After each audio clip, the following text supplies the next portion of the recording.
எங்கள் கோரிக்கைகள் 3 கோரிக்கை. முதல் கோரிக்கை, அவினாசி அத்திக்கடவு திட்டத்தை உடனடியாக செயல்பாட்டு கொண்டு வரணும். காவிரியில் தண்ணி போகுது. இன்றைக்கும் பார்த்தீங்கன்னா காவிரியுடைய பேக் ஃப்ளோ வாட்டர் இங்கே வர ஆரம்பிச்சிருச்சு. நேச்சுரலாக உங்களுக்கு பவானியில் 1.5 TMC உபரிநீர் நேச்சுரலாக வந்துடும். சோதனை ஓட்டம்னு 3 மாதமாக ஓட்டிகிட்டு இருக்காங்க. உடனடியாக இதை திறந்து எல்லா விவசாயிகளுக்கும் பயன்பட வேண்டும். திட்டத்தை உடனடியாக அமல்படுத்துங்க. நீங்கள் சென்னையிலேருந்து ரிப்பன் கட் பண்ணுவீங்களோ, இங்கே வந்து முதலமைச்சர் ரிப்பன் கட் பண்ணுவாங்களோ, விவசாய பெருமக்களுக்கு திட்டத்தை கொடுங்க. முதல் கோரிக்கை. ரெண்டாவது, விவசாய பெருமக்கள் தோட்டத்தில் எங்கே பைப்பு போதோ ரைட் ஆஃப் யூஸ், அந்த பைப்புக்கு என்ன பேமெண்ட் கொடுக்கலாம். இன்றைக்கி பார்த்தீங்கன்னா தனியார் கான்ட்ராக்டர் போய் 3ல் 1 பங்கு அவங்க கொடுத்துருக்குறாங்க. அப்போ தான் விவசாயிகள் உள்ளே வர்றாங்க. அதனால் உடனடியாக விவசாய பெருமக்களுக்கு பைப் போட்ட காசை உடனடியாக முத்துசாமி அவர்கள் இன்னையிலிருந்து 1 வாரத்துக்குள்ளே பணத்தை ரிலீஸ் பண்ணணும். 1 வாரத்துக்குள்ளே பணத்தை ரிலீஸ் பண்ணது ஒரு பெரிய விஷயமே இல்லைன்னா, இதற்காக ஒதுக்கப்பட்ட பணம் தான் 1652 கோடி. அரசு கஜானாவில் அந்த பணம் உட்கார்ந்துருக்கு. இவங்க பணத்தை கையெழுத்து போட்டு அந்த இன்ஜினியர் ரிலீஸ் பண்ணாருன்னா அக்கௌண்ட்டுக்கு பணம் போயிடும். அதை செய்வதற்கு இவர்களுக்கு மனம் இல்லை. மூன்றாவது, நேஷனல் டேம் சேஃப்டி ஆக்ட் 2021, அதாவது அணைகள் பாதுகாப்பு சட்டம் 2021 நம்ம கொண்டு வந்திருக்கோம். அந்த பத்திரிகை நண்பர்கள் நல்லா நீங்கள் கவனிச்சுக்கணும். காரணம், உங்கள் மூலமாக தான் செய்தி போகணும். உங்கள் கையில் தான் அதிகாரம் இருக்குது பத்திரிகை நண்பர்கள். ஆனால் இந்தியாவில் 164 டேம் 100 வருஷத்துக்கு மேலே இருக்குங்கண்ணா. 164 டேம் 100 வருஷத்துக்கு மேலே பழமையான டேம் 164 டேம். இந்தியாவில் மொத்த டேம் பார்த்தீங்கன்னா 5300 டேம் இருக்குது. இன்றைக்கி 450 டேம் கட்டிக்கிட்டு இருக்கோம். 5300 டேம் இருக்குது, 450 டேம் கட்டிக்கிட்டு இருக்கோம். அப்படின்னா டேம் எவ்வளோன்னு பாருங்க. அமெரிக்கா, சைனாவுக்கு பிறகு உலகத்தில் அதிகமாக டேமுகள் இருக்கக்கூடிய ஊர் நாம. 5300 டேம். இந்த நேஷனல் டேம் சேஃப்டி ஆக்ட், தேசிய அணைகள் பாதுகாப்பு சட்டம் என்ன சொல்லுதுன்னா, ஒரு அணைக்கும் கண்காணிக்கணும். மாநில அரசு வந்து Tamil Nadu state dam safety committee உருவாக்கணும். அதாவது மாநில அணைகள் பாதுகாப்பு அமைப்பை உருவாக்கணும். அதில் சீஃப் இன்ஜினியர் மெம்பராக இருக்கணும். அதுக்கு ஒரு சிஸ்டம் வச்சிருக்கிறாங்க. ஒரு டேம் ஷட்டர் பழசாயிருச்சா, ஷட்டர் தூக்கி போட்டு புதுசு மாற்றணும். செக்யூரிட்டி இருக்காங்களா, செக்யூரிட்டி இருக்கணும். டேமில் லீக்கேஜ் இருக்கா, அதெல்லாம் பார்வையிடணும்.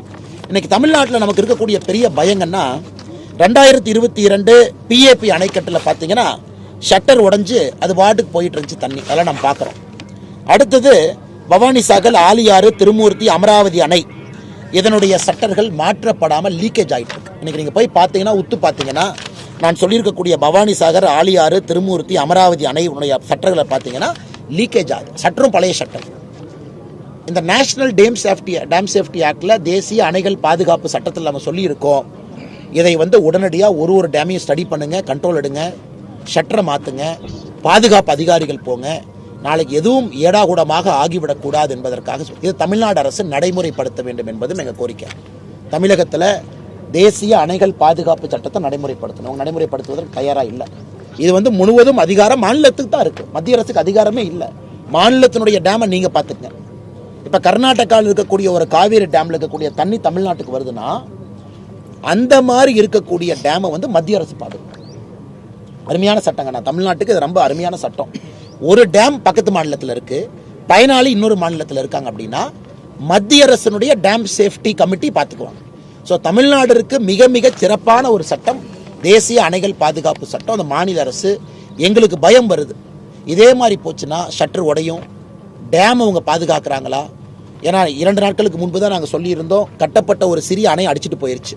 ஆனால் 3 அம்ச கோரிக்கையை வலியுறுத்தி ஆகஸ்ட் 20 பாரதிய ஜனதா கட்சி போராட்டத்தில் இறங்குறோம்.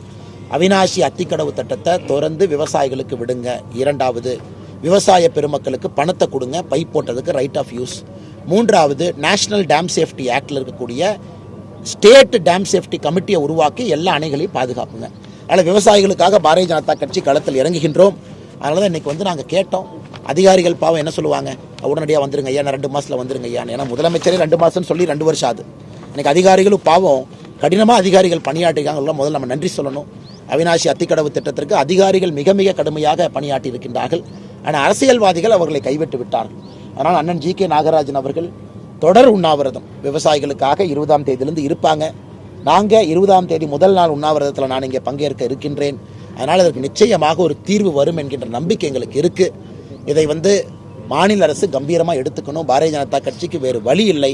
சொல்லி எங்களால் முடியலைங்கன்னா, இப்போது நடக்கவில்லை என்றால் எப்பொழுதும் நடக்காது என்பது எங்களுக்கு தெரியும்.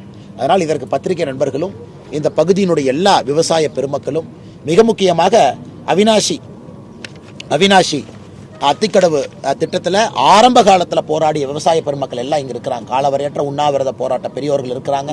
அவர்களையும் இந்த நேரத்தில் எங்களோடு நீங்கள் பங்கெடுக்க வேண்டும் என்று அவினாஷி அத்திக்கடவு திட்டம் வருவதற்கு காரணமாக இருந்த எல்லா விவசாய பெருமக்களையும் நாங்கள் இந்த நேரத்தில் அழைப்பு விடுக்கின்றோம்.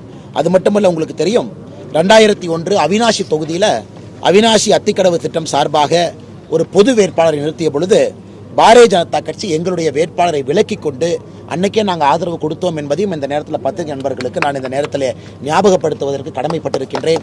அதனால் நண்பர்கள் இந்த செய்தி எல்லா இடத்துலையும் நீங்கள் கொண்டு போய் சேர்க்கணும். அதனால் வந்த பத்திரிகை நண்பர்கள் ரொம்ப தூரத்துலேருந்து வந்திருக்கிறீங்க, வண்டியில் கிட்டத்தட்ட 1 மணி நேரம் வந்திருக்கிறீங்க. உங்களுக்கு நன்றி தெரிவித்துக் கொள்கின்றோம்.